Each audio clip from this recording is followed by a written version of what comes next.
Hello and welcome to the Takshashila school of civil services. जैसे कि आपको पता है, we started with the new series that is important theme of UPSC and APSC, and in that series we are coming to with this new topic that is the Coriolis force. जैसे कि आपको पता है कि हम क्या करते हैं कि प्रीवियस ईयर क्वेश्चन को लेके उसके रिलेटेड क्या क्या थीम या क्या क्या कोर एरिया हो सकते हैं उसके बारे में डिस्कस करते हैं। तो without wasting much of time हम सीधा क्वेश्चन पे आ जाते हैं। और वैसे भी थंबनेल के अकॉर्डिंग आपको पता चला होगा कि ये टॉपिक जो होने वाला है वो कौन सा है, कोरिलेस फोर्स वाला। So this is the question coming last year. Actually UPSC had asked this question. पहले हम पढ़ लेते, उसके बाद वैसे भी इसका एक्सप्लेनेशन में देने ही वाला हूँ। So with reference to Coriolis force, which of the following statement is correct? It increases with increase in wind velocity. Second statement, it is maximum at the poles and is absent at the equator.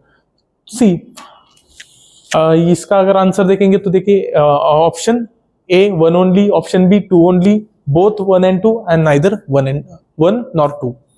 तो obviously इसका answer है C, but let me to first explain about it. See, वैसे भी कोरिलेस force question आया सीधा कोरिलेस force पे। इसके अलावा और कौन कौन से कोर एरिया बन सकते हैं कि जिसपे आगे आने वाली दिनों में या फिर नेक्स्ट ईयर या अपकमिंग एग्जाम में यूपीएससी या चाहे वो एपीएससी हो क्वेश्चन पूछ सकता है। वैसे भी आपको पता है कि अदर भी 2 इंपॉर्टेंट फोर्सेस है कि ऑन विच परहैप्स यूपीएससी और APSC might be frame the question. So other 2 forces are PGF.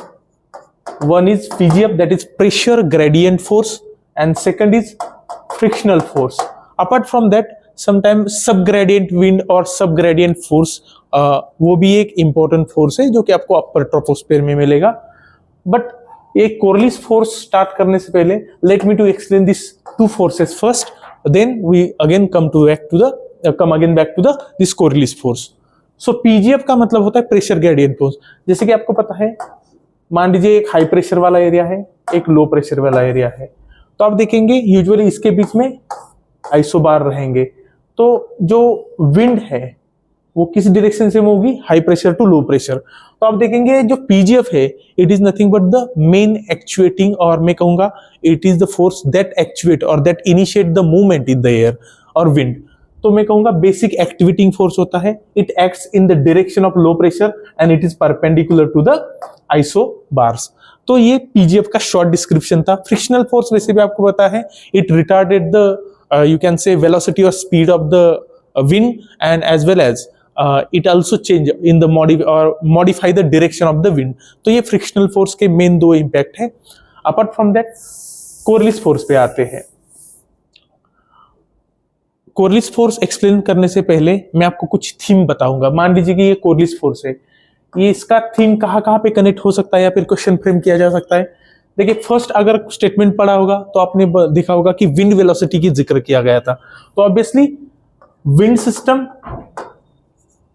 And pressure belts of the globe, तो ये एक टॉपिक है जिसके ऊपर क्वेश्चन यूपीएससी ने इससे पहले भी फ्रेम किया था और आगे आने वाले दिनों में भी फ्रेम करेगा, इसमें कोई डाउट नहीं, because this is one of the important और मेन टॉपिक यूपीएससी का है। एट द सेम टाइम आपको पता है और एक चीज, ओशन करंट्स।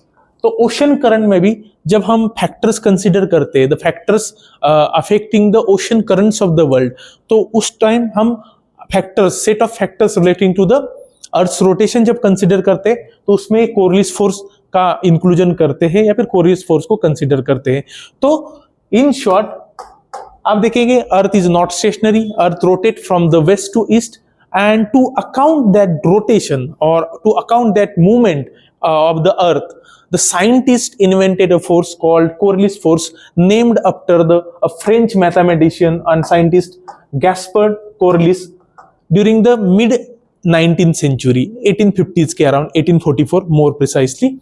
तो उस टाइम पे उन्होंने क्या किया, अर्थ का जो रोटेशन है वो उसका जो फोर्स है उसको कंसिडर करने के लिए साइंटिस्ट लोगों ने क्या किया, एक कोरिलेस फोर्स को इन्वेंट किया था। आप देखेंगे जो भी मूविंग बॉडी है on the earth surface, it appear to be deflected from their path, और जो डिफ्लेक्शन हो रहा है उसको ही कंसिडर करने के लिए साइंटिस्ट लोगों ने इस फोर्स को इन्वेंट किया था, दैट इज कोरिलेस फोर्स। और इसका जो इंपैक्ट है, इस फोर्स का जो इंपैक्ट है, एक लॉ बताता है। एक्चुअली वो भी एक साइंटिस्ट थे, विलियम फेरल साहब, जो कि अमेरिकन साइंटिस्ट थे।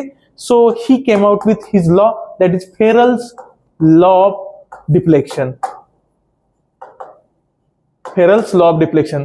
That is, this law states, or this law talk about the effect of Coriolis force on the moving body. And this law state that, let's suppose the moving body, as you know, Earth is divided into mainly two spheres, northern hemisphere and southern hemisphere, that is 0-degree equator.